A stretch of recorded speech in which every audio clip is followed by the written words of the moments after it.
Yo, what is good, YouTube, and welcome back to another JC2K video. In today's video, we're going to be ranking the top 10 best point guards in NBA 2K23 MyTEAM right here on this list. But before we hop into the video, if you haven't already, make sure you hit the subscribe button. Help me push towards the 9,000 subscriber mark on the channel. I upload every single day. I would really appreciate it if you do subscribe. But without further ado, let's hop right into it. Let's start off with number 10, which is where I'm going to slot in Alex Caruso. Still an amazing card for a Diamond PG. Not quite as great as he used to be at the point guard position, and actually, you know what? I'm going to make an executive decision, and I'm going to change that. Alex Caruso is going to be an honorable mention. I'm going to throw Opal Steph Curry as the 10th best point guard in the game. Now, here's my problem with Steph. He's 6'3". That's a significant issue. Very small. 80 interior is good. He has bronze anchor, I guess, which is better than nothing. Incredible shooting badge, a soft clamp breaker, quick first step, amazing shooter, but he's not an elite slasher, doesn't have limitless takeoff or posterizer and can't get them, and he's not a great interior defender, and he's undersized. Also, dribble style is not amazing. All the rest of his sigs are really, really good, but his dribble style definitely is not incredible, so that does hurt the card.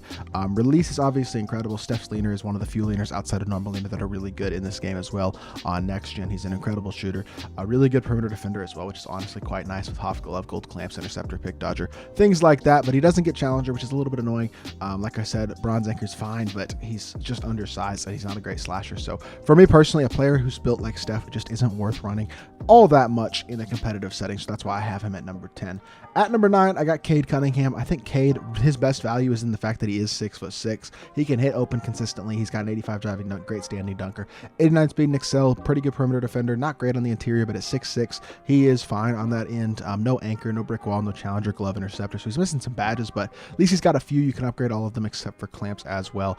Quick first step can be upgraded. He's an acceptable but not amazing shooter. Gold or bronze limitless is nice. Silver limitless takeoff and posterizer are nice as well. His badges just aren't crazy complete or crazy good at this point, but he still has great size, a decent release, pretty decent movement with MJ dribble style and the pro size up as well. So I do think he's still a pretty darn good card. I just struggle to put him higher than number 9 because of the limitations in his stats and badges at this point. At number 8, we're going with Luka Doncic, who does not have similar limitations to Cade, and also has great size, 6'7" with a 6'8" wingspan, but he still is not an incredible defender. A lot of silver and bronze defensive badges. At least he does have bronze anchor at 6'7". Defensive stats are pretty mediocre. Speed is not incredible, but shooting is amazing. His shooting badges are ridiculous. His finishing badges are also pretty good, but no limitless takeoff, no posterizer. Not an exceptional slasher, so not an exceptional defender or slasher. He does have great size, which is super valuable, but the problem with him mainly is in his release. It's just slow this year. He does not move well either. So very poor animations take away from the fact that his shooting badges are ridiculous, and overall his statistics and badges are pretty solid all the way around, even in areas where he kind of is mediocre, like defense and slashing. But the release and the dribble sigs definitely are the main thing that hurt this card, and is why I can't put him any higher than number 8, despite him being my favorite player in the league. Really wish he was amazing, but he's just not. Now, Rex Chapman's going to go at number 7. In my opinion, he's the best small PG currently in my team. At only 6'4", he's a little undersized, but he has Hoff limitless takeoff, posterizer, agent 3, amped, blinders, dead eye, and limitless range, 92 speed and excel, 95 shot 3, 95 driving dunk, 82 interior, 93 lateral quickness, really good perimeter defensive badges, also good playmaking badges, but he's got elite finishing and shooting badges, which is super nice. Also has an amazing release. This Langford base is one of the best releases in my team. Guys like Mike Miller, Thurl Bailey, Sean Kemp, Andrew Nimhart all have it as well, and if y'all have used any of those cards, y'all know how good this release is this year. Movement is not exceptional, but it's definitely not bad, and he is such a good slasher, capable defender, decent size, really good shooter with an amazing release as well. I think he's the best short PG in the game, and I think he's honestly really good. Now, people are going to question this one out a little bit, and I think that is okay, but Kevin Porter Jr., I know he's 2000 MC, but I legitimately think he's a top 6 PG in the game. He's 6'6" with a 6'9" wingspan, 92 speed and excel, 90 shot 3, 90 driving dunk, gold limitless takeoff and posterizer, good shooting badges, no limitless, if that's okay, really good playmaking badges as well. And all his defense is mediocre, silver clamps, not going to get anchor, brick wall, challenger, glove, or interceptor. He does have clamps, gold pick dodger, can get a couple other badges added like ankle braces and chase down artist if you'd like, as well as pogo stick. You can add unpluckable to him to improve his handle, rise up as well, but he's going to be able to stand dunk because of his size. He's going to be a great slasher, really good shooter, capable perimeter defender, again with good size, and he's got one of the best releases, maybe the best release actually of any card on this list, or at least top 2. There's one other guy who we're going to get to here in just a second, who also is an incredible shooter. So even though he's not the greatest interior defender, he's not the greatest defender generally in just in general, but he's an amazing shooter, an amazing slasher, and a capable playmaker with decent sigs. But amazing release really is what helps elevate this card, in addition to being 6'6". I think KPJ is so good for his price, and I legitimately do believe he's a top 6 PG in the game, despite having some mediocre defensive stats and badges, and the fact that he is only an amethyst. Still think he's an incredible card. Now, At number 5, going with Lamelo Ball. Lamelo honestly kind of disappointed me a little bit when he came out. I thought this Lamelo was going to be the best PG in the game, and I just don't think he is. But he is in that top tier of the best 5 PGs in the game. 6'7" with a 6'10" wingspan, 89 speed and XL, 89 shot 3, 80 driving dunk, 89 perimeter, and 88 lateral, 90 steal, 75 interior and block. A lot of his hoffs aren't great hoffs, to be honest. It's just kind of annoying. He does have hoff catch and shoot, which is nice, but no limitless range, no limitless takeoff, no posterizer, no clamp breaker, no anchor, no brick wall, only bronze clamps. He's missing a lot more badges than I expected him to. No Agent 3 either, which hurts him because he has the normal leaner, but without the Agent 3s, without the limitless range, all those things, it hurts him a bit, which is unfortunate because he's got right there with KPJ as the best release on this list. MJ dribble style is amazing. His size up is good. The Lillard behind the back is the best behind the back in the game. So he's got amazing animations, but his stats and especially his badges really kind of let the card down and prevent him from being a top level PG, unfortunately, in my team, which is why I only have him at number 5. Now, it's still a very good card, but I don't think he's quite to the top 4 level. Lonzo's going to be the guy I have at number 4. I will admit, honestly, pretty much this top 5 I would say is pretty debatable in terms of the order that you want, because of what you want your PG maybe to do for you on the court, and just kind of depends on what your preference is. But I have Lonzo at 4. 6'6" with a 6'7" wingspan is pretty good size. He's a great defensive card, really good playmaker as well, especially if you upgrade his quick first step. Only bronze clamp breaker is a little annoying.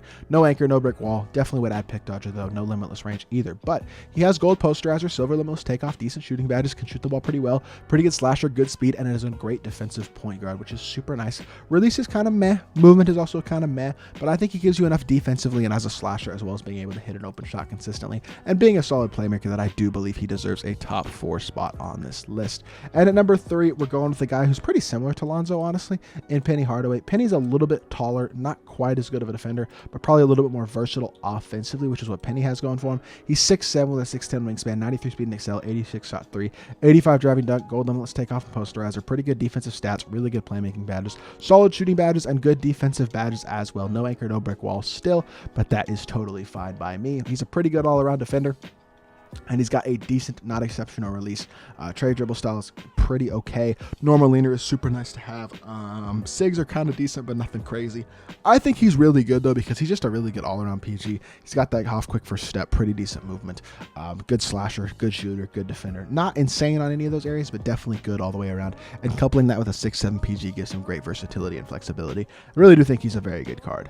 At number 2, going with SGA, Diamond Shai Gilgeous-Alexander, I do believe is maybe the best all-around PG in the game, but I'll explain my reasoning for why he's not number 1 here in a little bit when I talk about number 1. But 6'6" with a 6'11" wingspan, 4 out of 5 3-point hotspots, Hoff bully, quick first step, and clamp breaker are the 3 key Hoffs that he does have. No limitless range still, no limitless takeoff still, but I can live with that because he is a decent slasher. He's a very good shooter with probably the 3rd best release on this list, or 4th best release after Steph as well, and maybe Rex Chapman. So maybe he's not the best, but of the tall PGs, the 6'6" and above PGs, outside of KPJ and Lamelo, he's got the best release of them. And then additionally, he's a very, very good defender with a decent interior defensive stat, but nothing crazy. Really good perimeter defensive stats, though. The Hoff clamp breaker quick first step is so nice to have. He has really good movement with the MJ dribble style and pro size up. And like I said, a money release that is fast and easy to green as well. So he's a guy who can slash, defend, but especially shoot and play make. And I think he does a ton of things really, really well. And I think he's the best of the all-around statistics of any of these guys. So that's why I have him at number 2. But then at number 1, we got Magic. The reason I have Magic at number 1 boils down to a couple things. Number 1, he's 6'9". Number 2, he's actually a really good defender. Despite not having anchor, he is still a really, really good defender. He's the best rebounding point guard in the game as well. But he also has a really good playmaking badge. Despite having a bad dribble style, he can still play make pretty well. Very, very good finisher and especially really good masher. Doesn't need limitless takeoff or posterizer as much. He is incredibly just hard to stop in terms of his ability to mash smaller guards. Use him as a screener in the 2-man game, especially since he's got gold brick wall as well. Capable playmaker, really good passer with high pass accuracy. And again, a decent release. The Lillard behind the back is really nice to have because despite the fact that his dribble style isn't good, at least he moves well in the full court with that sig. And I just think his size combined with his amazing defensive stats for a guy at 6'9", how versatile he is on the defensive end of the court, really is enough to make him the best point guard in the game currently for me, because I don't really use my point guard as my primary ball handler most of the time anyway. So putting him on the court next to guys who can handle the ball like a Dr. J, a Ricky Davis, a Luol Deng, somebody like Tim Thomas, Carmelo at the 3, just having that versatility next to Magic makes him, in my opinion, the best PG in the game because of how good his size and defense is, and just the fact that he's still very good all the way around. So this is my top 10 point guards currently in my team. Let me know what you think of my list down in the comment section down below, who I maybe ranked too high, too low, or left off the list entirely that you do believe deserves a top 10 spot. And if you did enjoy the video, make sure you hit that like button, leave a comment, and subscribe. I'll be back with more 2K content very, very soon, and I appreciate y'all. Peace.